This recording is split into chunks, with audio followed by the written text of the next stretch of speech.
Welcome to Mosaic Minds. Your host Vincent looks over best friend Tristan and his father. 5 seconds, new record. Hold on. Are you going for 4 later? What? Are you gonna try for 4? No, we're trying for 4.5.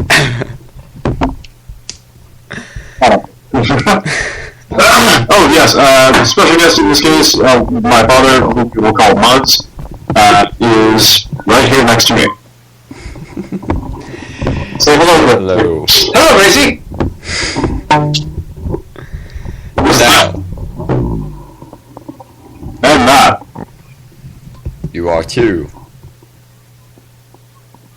Okay. Alright, so as for the joke that I was thinking of earlier to tell you, was the Pythons, as we discussed much about that earlier, the Pythons were apparently going on what was called a writing recce, and they went to Germany and were led over to Dachau. For those of you that don't know what Dachau is, it's a concentration camp. And if you don't, you should. You should. No, you should. Maybe you'll die there. You need to learn about Idle is the one, Eric Idle was the one telling the story, and apparently what happened was they were going to the concentration camp and it was closing for tourists and whatnot. And they said, well, we can't let you in because it's closing right now. Apparently, Graham Chapman's reaction to it was, tell them we're Jewish. And they actually apparently let them in. What's funny? I didn't know that joke. You got that when they were doing I don't remember what it was, but it was on YouTube, and there was they had Graham Chapman's urn next to them. I didn't see it. In like one seat, I think they had like an urn. I think I was supposed to like Graham Chapman. Okay. And it was like all the Pythons there just sticking around. Well, more of the more known ones. Yeah. Terry Gilliam, Eric Idle, John Cleese, Michael Palin, that's what I was missing. Michael Palin. Oh, the see you later. best. I think Michael Palin would have been a better newscaster. He just has that face for it. I'm missing a Python. There was another Terry, but he wasn't very well known, as you can quite tell. Terry Jones. Terry Jones is the one I was missing. The Welshman. Yeah, Terry Gilliam, I remember. Because he's the less famous one out of all of them. I think Cleese is the most famous. He's an Idol, I would say, are almost on equal, I want to say infamy, but that's not right. It's John Cleese and then Eric Idle, now more known than before Graham Chapman died. It was Graham Chapman, then it was Terry Gilliam, and I think there was one more, the Michael Palin. Funny thing about Terry Gilliam is he's American. Really? He's been in Britain since he was 20, and I saw him, read an interview with him a couple of days ago, and he actually referred to America as you. As you? You? Yeah. He was saying, well, if you, meaning Americans, did this, he doesn't think of himself as American anymore. Oh, he's been in Britain so long that he basically disowned his heritage. Basically. If his name is Gilliam, he's readopted his heritage. Yeah, that makes sense. Actually, Vince, there's a joke I can think of where Hugh Laurie, who I mentioned earlier, he's doing an opening for a show. I can't remember what show it was, but he was speaking in his real accent because he is British. And on the show House, which most of you probably know of, those that are listening, he plays an American accent.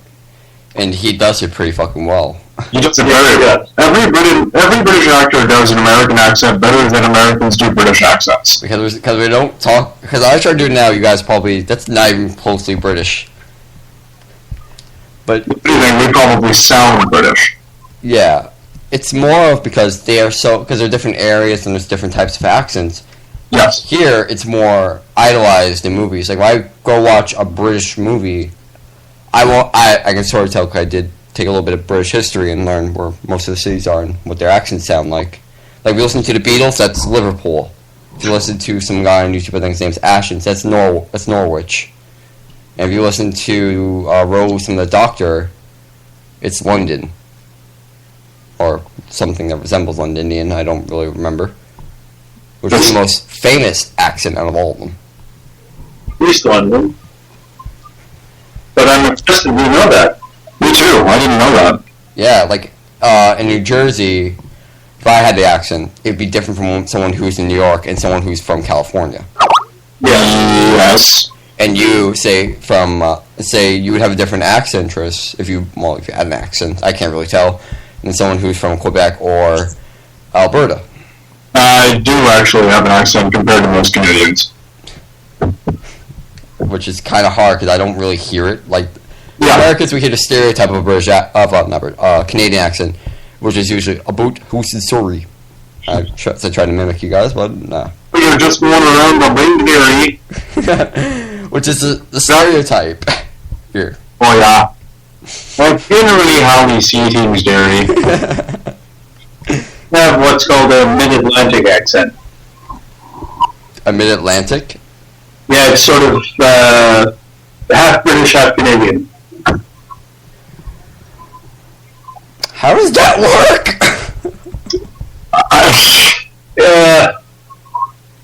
Because we've been influenced by... Because we come from Britain, but we've been influenced by the Americans, so we... Oh, so Sure. it just like kind of manifested that way? Yeah, we switched them together, as you said. But anyway, so going back, Hugh Lloyd was hosting a show, and he said, "For those of you that are wondering about my accent, I'm from Great Britain. And for those of you who don't know where Great Britain is, if someone could get me a map," and someone pulls out a map behind him, and he doesn't see the map, and he says, "All right, so Great Britain is about," and he turns around, and it's a map of only America. He's doing it in America. And he just looks at the map, turns back to the audience, and goes, "Right, of course." And then points out a little area way off the map and says, "Well, Great Britain is all the way over here." Joke being that Americans don't really care about anywhere else except for America. Fucking Actually, true. Vince, I'm here. you did something, they did a survey at Harvard Mm-hmm. a couple of days ago. Oh, yes. Harvard, one of the most prestigious universities in the States. Mhm. They asked them, what's the capital of Canada? Nobody got it. I'm probably not gonna get it, so I know it's I think it's Halifax. Ah! Where are you off by a Long shot. I'm sorry, it's just I don't know much about I don't know the capital of Canada. Sorry. They finally found one student at Harvard who knew the capital of Canada. And he was Israeli. No, he was Canadian. Well, that's kind of cheating then. Not really. No, they said, it was a she. She said, yeah, Ottawa. And they said, wait a minute, are you Canadian? Yep. Wait, what's the capital? Ottawa. Ottawa. Damn it. Off by a long shot. That's me sad. I gotta write that down somewhere. In case someone asks me, do you know the capital of Canada?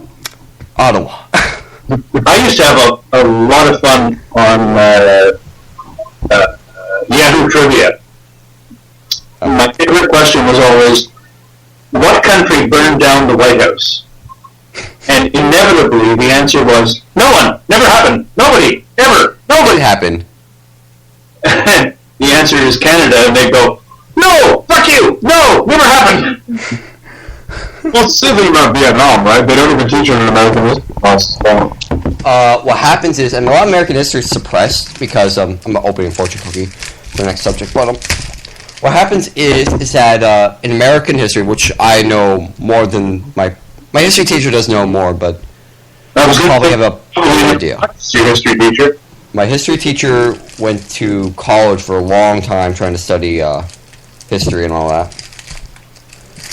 And what happened was when I started to take my chance and learn on my own time, which is something I think J.D. Salinger was one of his main philosophies: learn in your own time. Don't really believe what the teachers say, which is completely true. I don't usually believe my teachers. I usually just try to tolerate them. But what happens is that in America, sometimes the textbooks will say America will either have won or lost the War of 1812, and some will say Canada has, some say Britain won.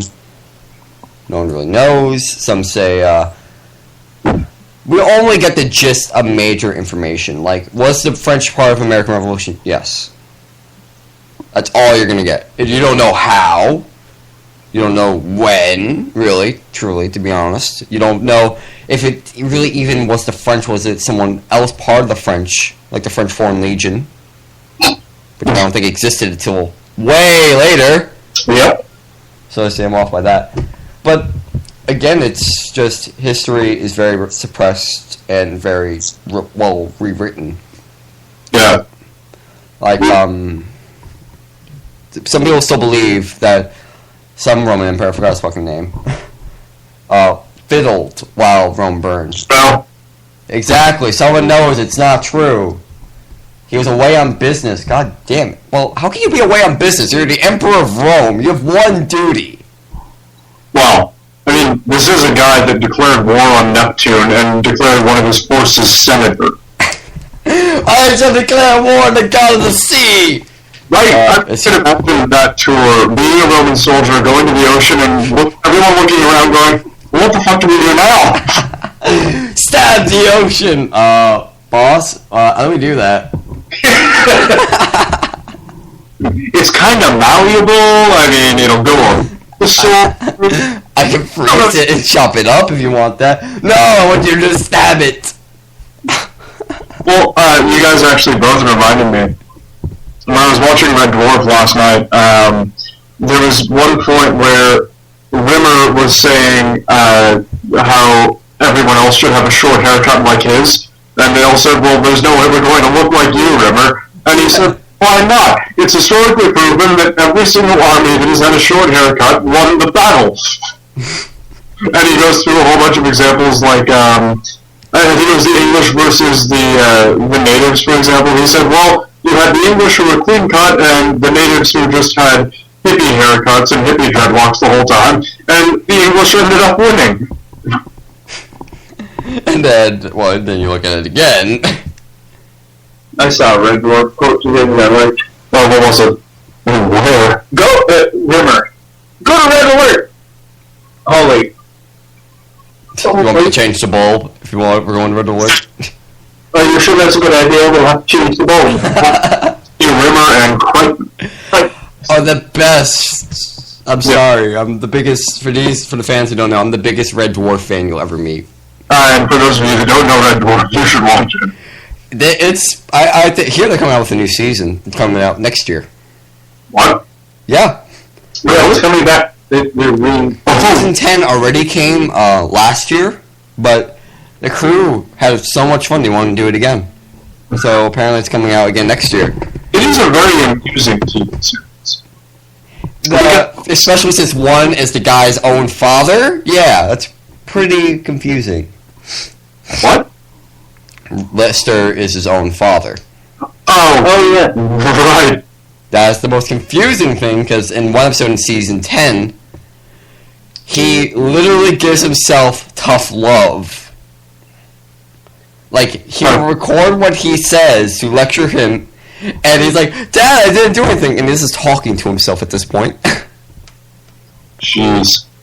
Now, I find Red Dwarf is ridiculous enough to be fanciful, I suppose, but it's also far enough into the future where I sit there going, I could actually believe a lot of these things happening, because I mean, it is 3 billion years in the future. I mean, a white hole? Come on, that could happen. And then there's like everyone dicking around for it? Yeah. God, that reminds me of, there's one episode where they have to abandon the ship because Holly finds 5 black holes on the screen. And I think Holly says something similar to, go figure, we've been in space for about 100 years now, we never run into a black hole, and all of a sudden 5 of them pop up at once. Rimmer says, well, how did you not notice a black hole on the sensors?